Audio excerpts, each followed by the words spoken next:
नमस्कार, मी प्राध्यापक डॉक्टर सतीश कदम. आपण पाहत आहात गाडीव इतिहास. आजचा आपला विषय आहे भारताच्या परमवीर चक्रावर शिवरायांच्या भवानी तलवारीचा समावेश. हा नेमका विषय काय आहे अगदी थोड्या वेळात आपल्यासोबत राहा आणि जाणून घ्या. तर नवीन असतील त्यांनी सबस्क्राईब करा आणि बाकीचे जे जुने असतील किंवा आपल्याला आवडलेस त्या ठिकाणी आपल्या सूचना मांडा आणि सबस्क्राईब करायला विसरू नका, शेअर करायला विसरू नका.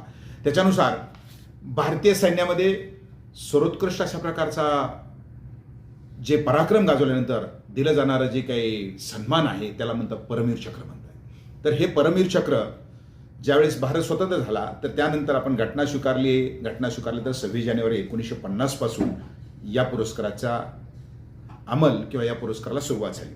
तर या पुरस्काराविषयी माहिती पाहत असताना हा जो पुरस्कार आहे मगाशी सांगितलं की सैन्यातला सर्वोत्कृष्ट अशा प्रकारचा पुरस्कार जो की व्हिक्टोरिया क्रॉसच्या बरोबरीचा आहे, म्हणजे लंडनमध्ये जनाला दिला जाणारा व्हिक्टोरिया क्रॉस तेवढा तोडीचा हा पुरस्कार आहे. तर ज्यावेळेला स्वतंत्र झाल्यानंतर हा पुरस्कार कसा असावा याच्याकरता जे त्यावेळेचे असणारे कमांडर सैन्यातले मेजर जनरल हिरालाल अटल यांच्यावर ही जबाबदारी सोपवण्यात आली. हिरालाल अटल यांना सांगण्यात आलं की परमवीर चक्राचे डिझाईन बनवा, त्याचा आराखडा बनवा. मग त्यांच्यासमोर मदत म्हणून त्यांनी हे जे काम असेल प्रत्यक्षात तर हे काम सोपवलं सावित्रीबाई खानोलकर नावाच्या एका स्त्रीवर. याच्यामध्ये सुद्धा एक फार मर्म आहे. सावित्रीबाई खानोलकर जरी आपल्याला नाव मराठी वाटत असलं तरी सुद्धा असं नसून सावित्रीबाई खानोलकर ह्या परदेशी आहेत. म्हणजे त्या सावित्रीबाई खानोलकर रशियन वडील हंगेरियन असणारी आई यांच्यापासून जन्म झालेल्या इवा एनो लिंगा मारिडे त्यांचं नाव. 1932ला त्यांनी भारतातले त्यावेळेचे असणारे मिलिटरीचे किंवा लष्कराचे जे अधिकारी होते विक्रम खानोलकर जे कोकणातल्या वेंगुर्ल्याचे आहेत त्यांच्यावर त्यांचा विवाह झाला आणि त्या भारतात आल्या.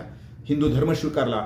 त्यानंतर संस्कृत हिंदी याच्यावर प्रगाढ अशा प्रकारचं त्यांनी परिश्रम घेऊन ज्ञानप्राप्ती केली.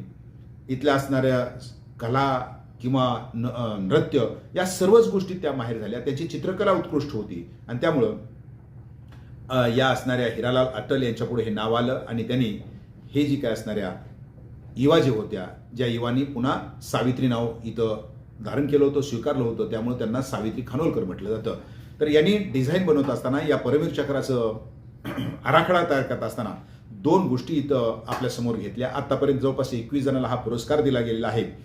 तर हा पुरस्कार करत असताना किंवा हे जे मेडल तयार करत असताना गोलाकार त्याचा जो आकार आहे 1.37 इंच, म्हणजे हे जे काय असेल वरच्या बाजूला रिबिन आहे आणि पुढच्या बाजूला जे काही इथं खांद्यावर लावलं जातं पुरस्कार तर त्या ठिकाणी मधल्या बाजूला एक वर्तुळाकार उठावदार बनवलं आहे आणि त्याच्यावर आपली भारताची त्रिमूर्तीचं चित्र आहे, म्हणजे सिंहाचं चित्र त्या ठिकाणी आहे.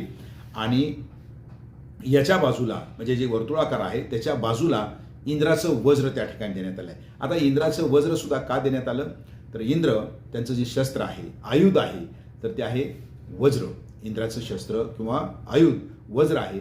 तर ते वज्र का आहे तर किंवा त्याचं महत्त्व काय आहे तर असुरांचा नाश करण्याकरता ज्यावेळेस इंद्राला आपल्या असणाऱ्या या आयुधाची जी काही शस्त्राची निर्मिती करायची होती त्यावेळेला दधीची नावाची जे ऋषी होते त्यांनी आपलं मांडीचं हाड देऊन बलिदान दिलेलं आहे. मात्र असुरांचा संहार झाला पाहिजे, माझं बलिदान देतो अशा प्रकारची भावना याच्या पाठीमागं गृहीत धरलेली आहे. आणि ते म्हणून सावित्रीबाई खानोलकर यांनी या परमवीर चक्रामध्ये ते आयुध घातलं, शस्त्र घातलं. सैन्याला आपल्या देशासाठी बलिदानाचं देण्याकरता ही प्रेरणा आहे तशा प्रकारची भावना या ठिकाणी ठेवलेली आहे. आणि याच असणाऱ्या वज्राच्या बाजूला जे उलट्या अशा प्रकारच्या दोन तलवारी आहेत तर त्या तलवारी म्हणजेच राजराजेश्वर ज्यांनी संहार केला भवानी तलवारीनं अफजल खानाचा तर ते प्रतीक म्हणून भवानी तलवार या ठिकाणी घालण्यात आली आहे. म्हणजे शिवरायांची भवानी तलवार याच्यावर आहे आणि त्या असणाऱ्या याच्या पाठीमागची जी बाजू आहे परमवीर चक्राच्या तर तिथं इंग्लिशमध्ये आणि मराठीमध्ये परमवीर चक्र अशा प्रकारचा शब्द दिलेला आहे आणि वरच्या बाजूला जी जांभळे अशा प्रकारची रिबन आहे. तर अशा रीतीने एकंदर हे परमवीर चक्र आतापर्यंत 21 लोकांना दिलं. यात महत्त्वाचा भाग म्हणजेच ज्यांनी परमवीर चक्र ज्याच्यासाठी बनवलं गेलं तर किंवा ज्यांनी बनवलं तर त्या खानोलकर यांचे जी काही मुलीचे दीर आहेत कुमाऊ रेजिमेंटचे सोमनाथ शर्मा यांच्या असणाऱ्या मुलगी त्यांच्या दीराला हे पहिलं चक्र दिलं गेलं. तर अशा प्रकारचा ह्याचा इतिहास आहे. हा व्हिडिओ आपल्याला कसा वाटला निश्चित सांगा, लाईक करा, शेअर करा आणि सबस्क्राईब करायला विसरू नका. पुन्हा एकदा धन्यवाद.